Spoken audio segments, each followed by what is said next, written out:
Boa noite, irmãos. Nós saudamos a todos na santa e gloriosa paz de Jesus. Irmãos, hoje nós queremos falar sobre um assunto muito presente nas nossas vidas, que é a opressão. Essa situação nós vamos estar comentando com base no Evangelho de Lucas, no capítulo 4, nos versos de 16 a 30. Mas antes nós vamos orar ao nosso Deus, pedindo a direção, a unção do Santo Espírito, para que venha falar no nosso coração. Amém? Senhor nosso Deus e nosso Pai, louvado e exaltado seja o teu santo nome, meu Pai. No nome de Jesus, nós nos reunimos aqui nesta noite para agradecer ao Senhor por tudo, em especial pela nossa salvação em Cristo Jesus. Entregamos, Senhor, nossa vida ao Senhor, nos rendemos totalmente ao Teu Santo Espírito, para que venha ungir essa palavra, que ela possa ser esclarecida a todos nós de uma forma especial à necessidade de cada um. Nós agradecemos, Senhor, por tudo, Pai, sabendo, meu Pai, que nós somos terrenos, não temos como entender as coisas eternas, mas o Teu Santo Espírito nos revela e nos mostra para a nossa caminhada em paz, em nome de Jesus. Amém. Pode ir, já está gravando, né? Irmãos, como eu disse, vou falar sobre opressão. Opressão é uma situação, uma condição que todo ser humano está sujeito. Essa opressão, às vezes nós podemos identificá-la de várias maneiras. Nós podemos identificá-la com falta de saúde, com falta de emprego, com falta de dinheiro, com falta de paz, com problemas familiares, com medos, problemas de governos, todo tipo de problema, problemas religiosos, problemas de igreja, problemas de organizações. É uma opressão terrível. Como nós vamos entender sobre opressão? A opressão é um instrumento espiritual que vem nos incomodar, vem tirar nossa paz, vem nos preocupar, vem nos fazer, às vezes, tomar posições inadequadas, buscar caminhos onde não existem caminhos. E a opressão, ela é recorrente em todo ser humano. Então, uma pessoa que não tem, qualquer pessoa que você conversa com ela está sempre demonstrando uma opressão. Sempre um medo, uma preocupação. Por quê? Porque nós precisamos de entender que a opressão ela é inerente ao ser humano. O ser humano vive sob opressão, vive oprimido. Essa é a razão pela qual Deus providenciou a salvação do ser humano. Salvação para aqueles que querem a salvação, que sentem necessidade da salvação. Porque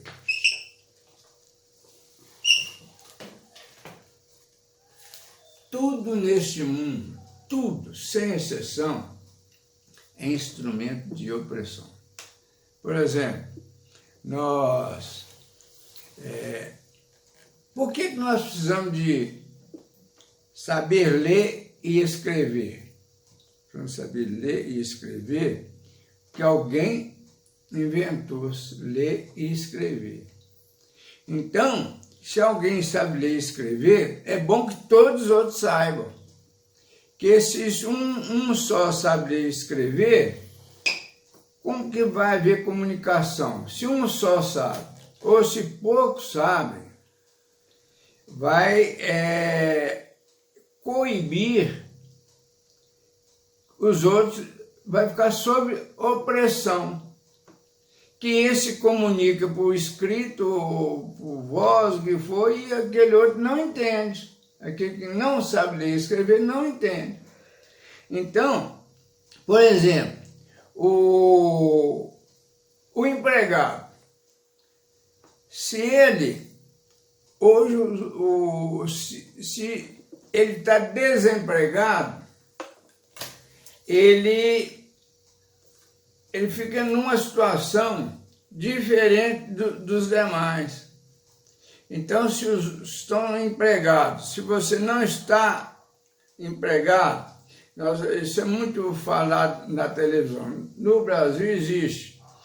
Deve ter uma população de pessoas para trabalho, pega a população de 210 milhões de habitantes, você tira as crianças, os idosos, os presos, os doentes, sei o que, vai tirando, vai ficar uma população trabalhadora.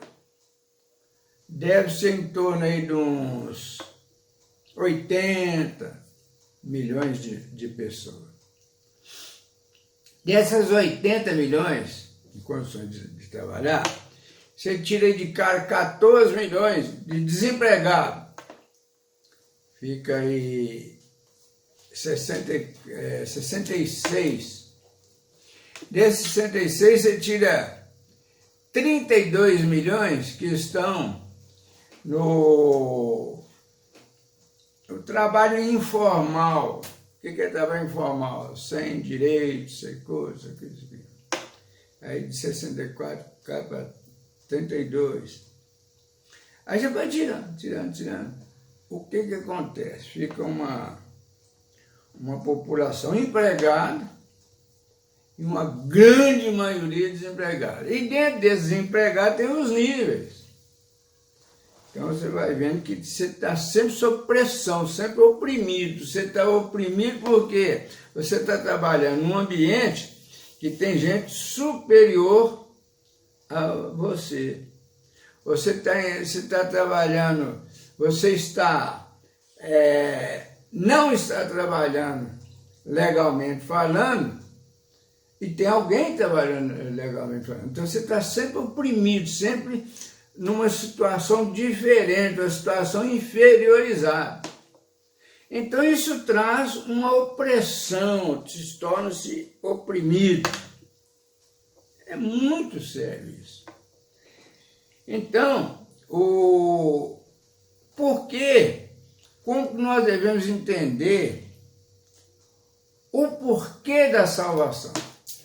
Porque tudo isso que nós estamos vendo aí, isso é humano. Humano. São organizações humanas. Isso tem, por exemplo, religião.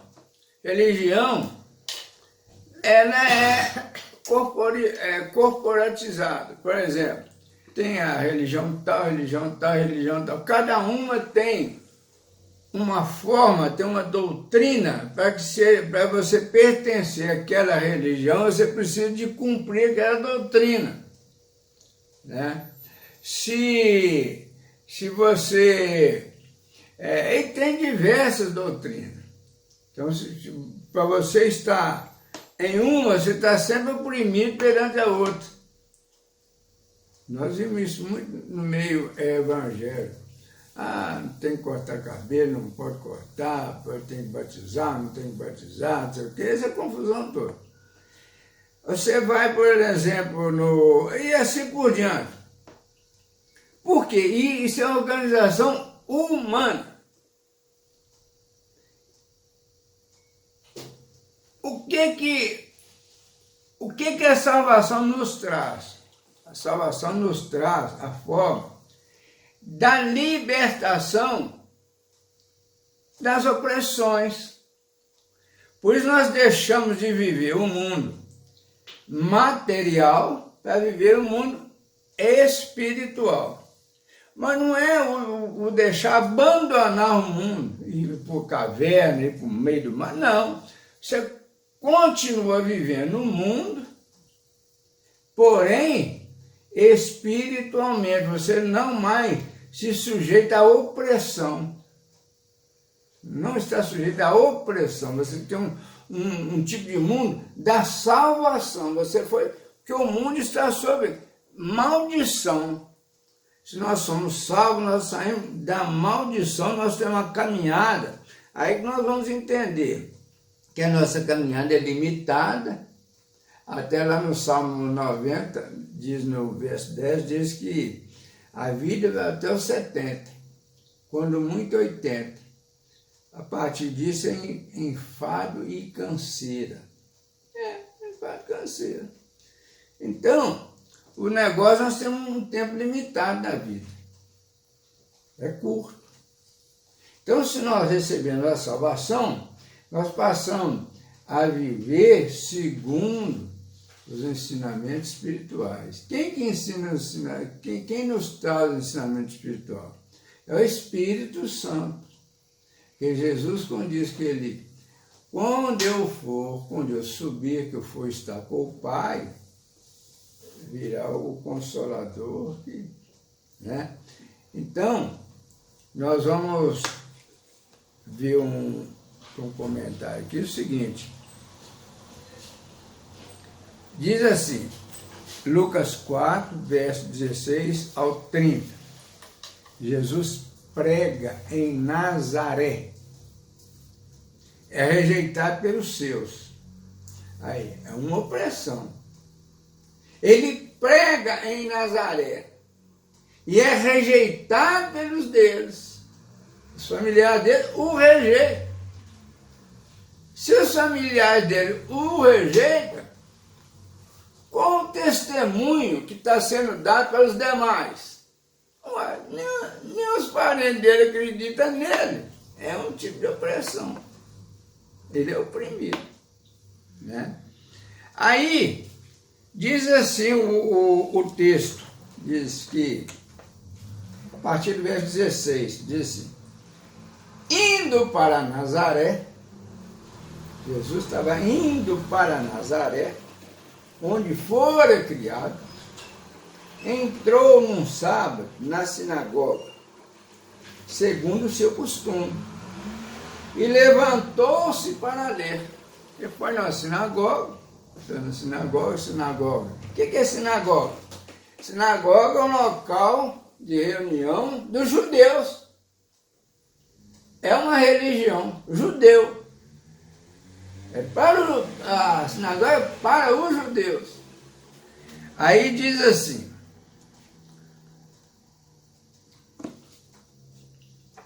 então lhe deram o livro do profeta Isaías, e abrindo o livro, achou o lugar onde estava escrito.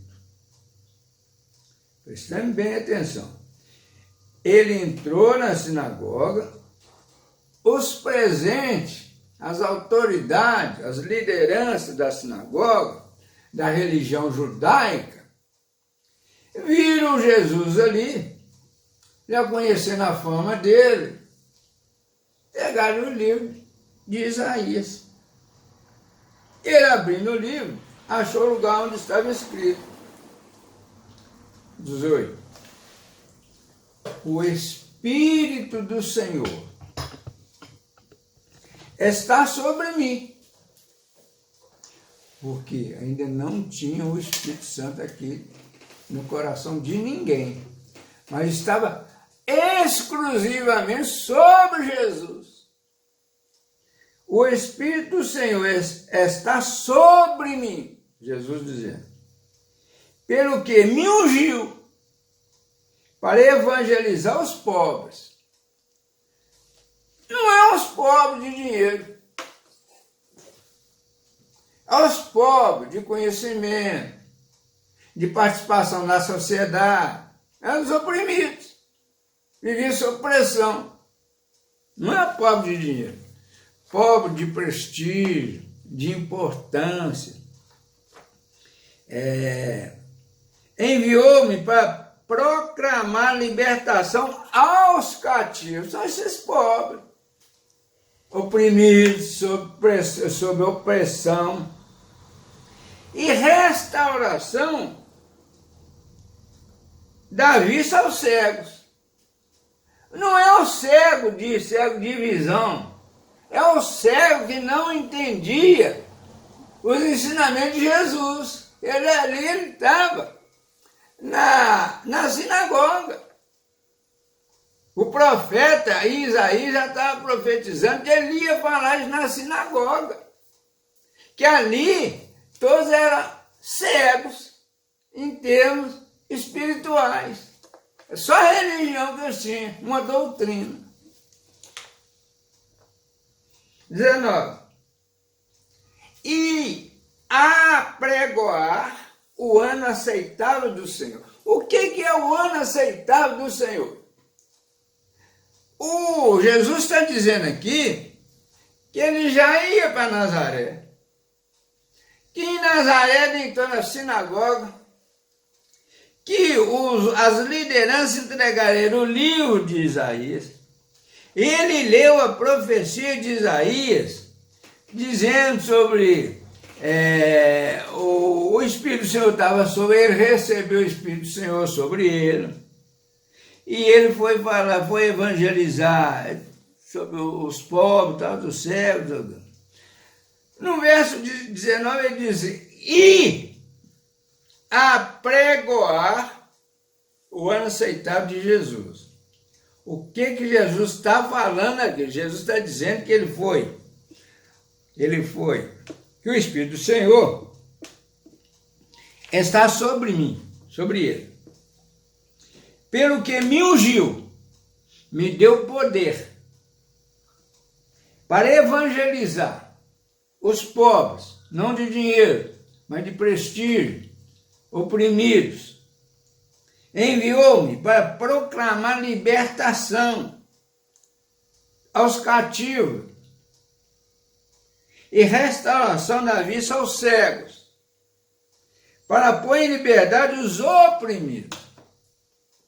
Porque aquele que está oprimido, ele precisa de libertação, de liberdade. Aí ele diz, e apregoar o ano aceitável do Senhor. O que é apregoar o ano aceitável do Senhor? Ele está dizendo apregoar que agora chegou o advento da nova aliança, que é a aliança de Moisés, a aliança da lei, apregoada por Moisés, aquela encerrou, aquela passou, que agora é a aliança da graça em Cristo Jesus. Então, que a partir daquela época, a partir do ministério de Jesus, Jesus está explicando o ministério para o povo em geral, não só para os judeus. Ele inicia nos judeus que está ali na Palestina, mas ele está expandindo os ensinamentos do Evangelho. É o fato que o Paulo, que Lucas era assistente, o Lucas interpreta o Evangelho para os gentios. Quem são os gentios? Aqueles que não são judeus. Então ele está dizendo, agora chegou o ano aceitável do Senhor. Passamos da aliança da lei para a aliança da graça. Aí ele diz assim, tendo fechado o livro, devolveu ao assistente e sentou-se. E todos na sinagoga tinham os olhos fitos nele. Que negócio é? O que esse moço veio trazer aqui? Aí ele diz assim, então passou Jesus a dizer-lhes, hoje se cumpriu a escritura que acabais de ouvir. Por que cumpriu a escritura que acabou de ouvir? Porque ele está referindo o que Isaías falou, e nós temos que saber que Isaías viveu 700 anos antes de Jesus. E ele profetizou. Então cumpriu o que Isaías falou, tanto tempo antes. Cumpriu as Escrituras.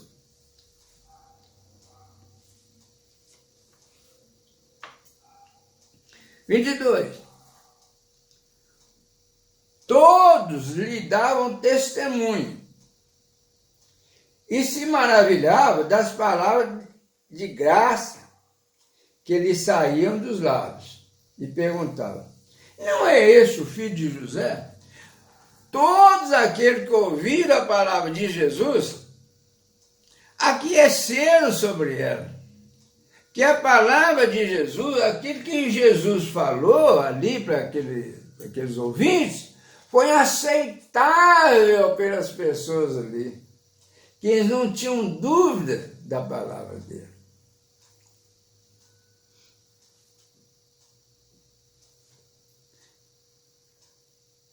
Então, passou Jesus a dizer: hoje se cumpriu a Escritura. 22. Todos lhe davam testemunho. Davam testemunho que entenderam a palavra dele. Entenderam a confirmação das profecias.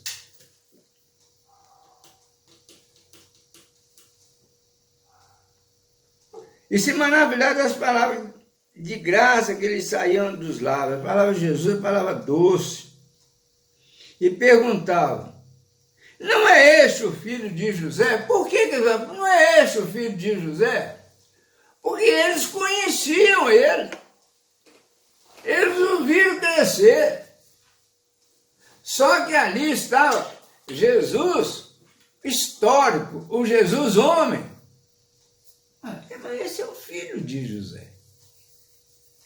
Aí, 23, disse-lhe Jesus: sem dúvida, citar-me-eis este provérbio: médico, cure-te a ti mesmo. Tudo o que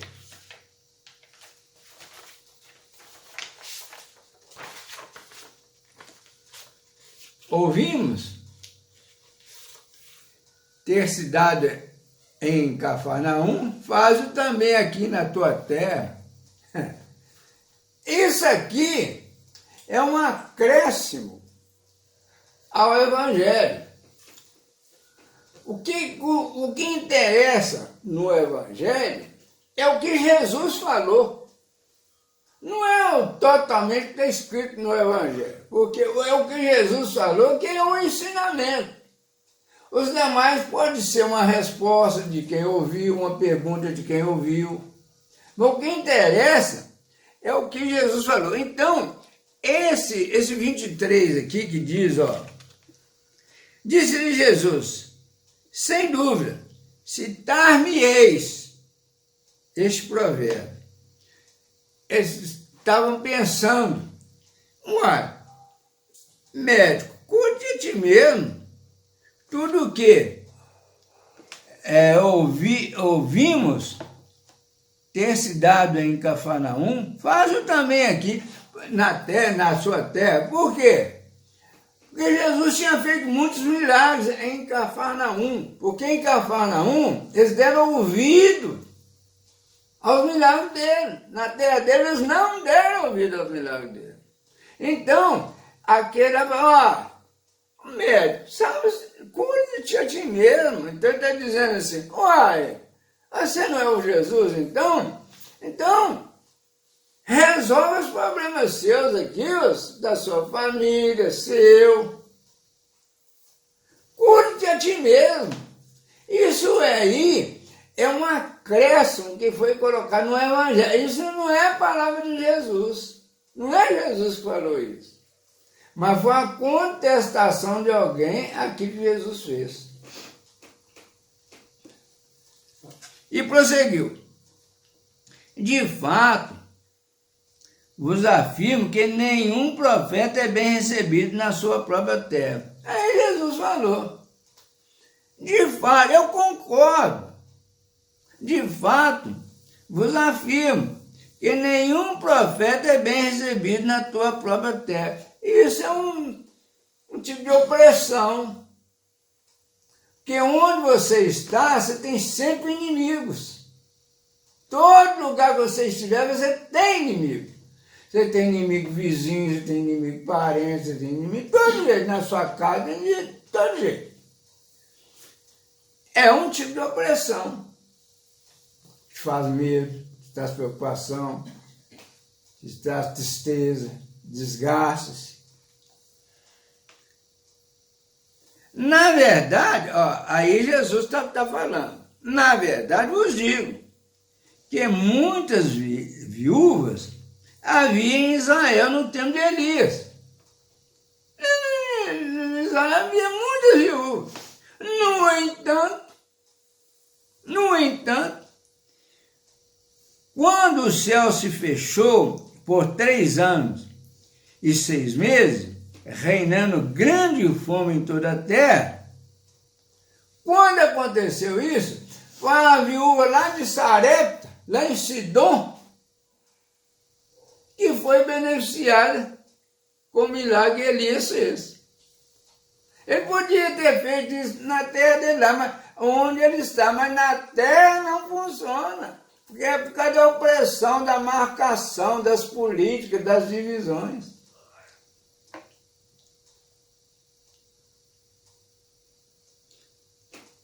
E a nenhuma delas foi Elias enviado, senão uma viúva de Sarepta de Sidom. Quer dizer, ele podia ter matado a fome de muitas viúvas lá em Israel. Mas, no entanto, ele foi matar a fome lá de Sarepta, em Sidom, uma cidade pagã. Por quê? Ali onde Elias estava, não ia ter efeito. Ou talvez até o Elias mesmo fosse tirar proveito daquela situação. No entanto, ele foi lá, e a viúva que ele encontrou lá, é uma viúva miserável. Tinha nada para dar para ele. Está vendo como é que a coisa é séria? É uma opressão terrível que está sobre a terra. Havia também muitos leprosos em Israel, nos dias do profeta Eliseu. E nenhum deles foi purificado, senão Naamã, o sírio. Por quê? Opressão. Porque os leprosos que tinham lá em Israel, todos conheciam Eliseu. Não tinha. Se eles não acreditavam em Eliseu, e talvez fosse a desgraça de Eliseu, porque Eliseu podia ficar muito importante na cura daqueles leprosos. E, no entanto, ele foi curar o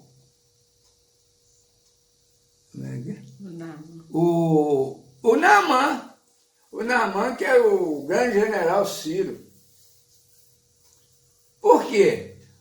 O Naamã foi lá, saiu da Síria, foi lá em Israel, procurou Eliseu. Eliseu nem apresentou a cara para ele. Mergulha lá no rio. Como é que chama o rio lá? Rio. Esqueci. 7 vezes. Ele foi lá, mergulhou e sarou.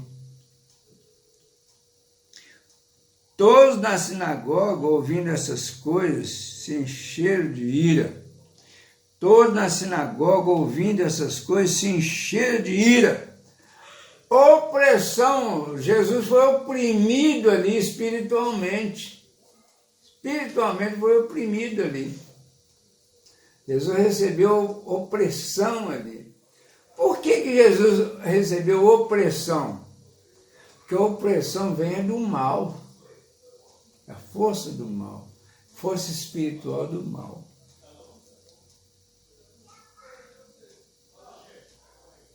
E levantando-se, expulsaram-no da cidade. Expulsaram Jesus da cidade.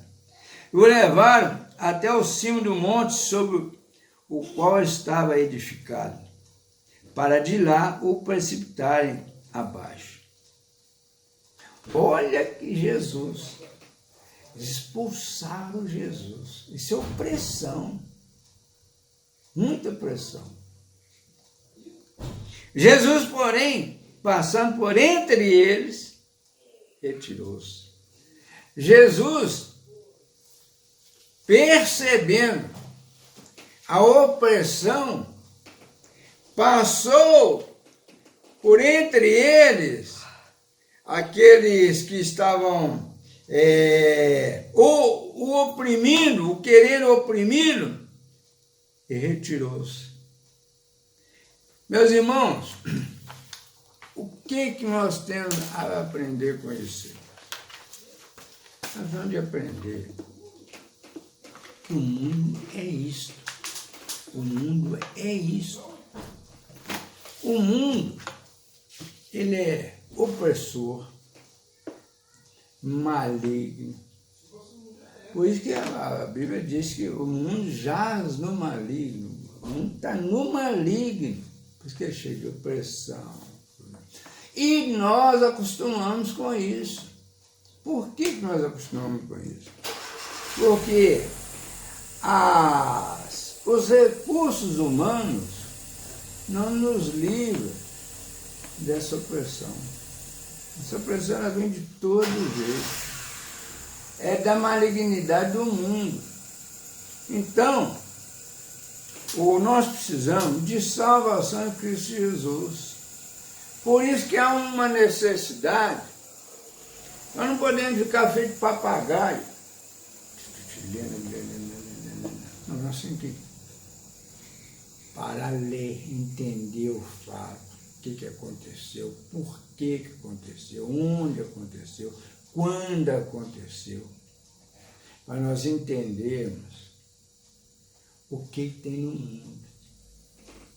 Porque isso aí, o próprio Espírito já nos mostra.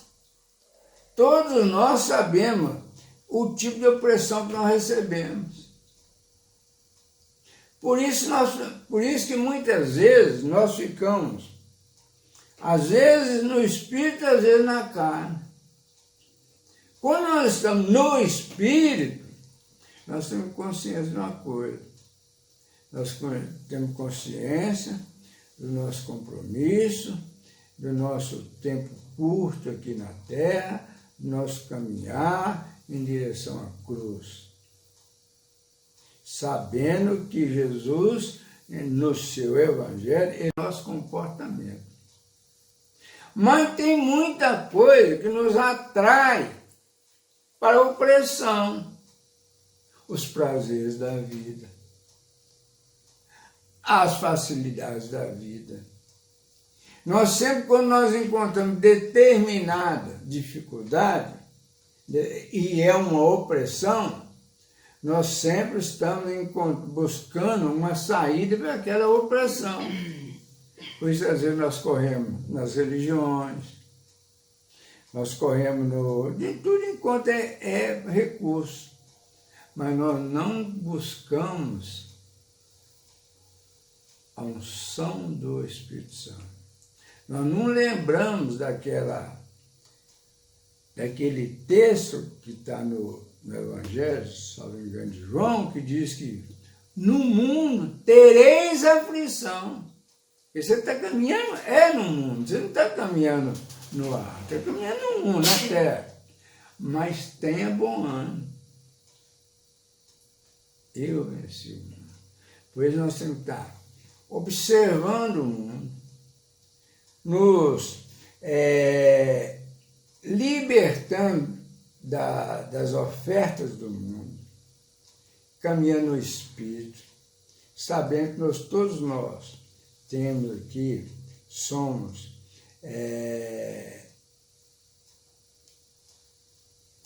nós estamos aqui para cumprimento da vontade de Deus.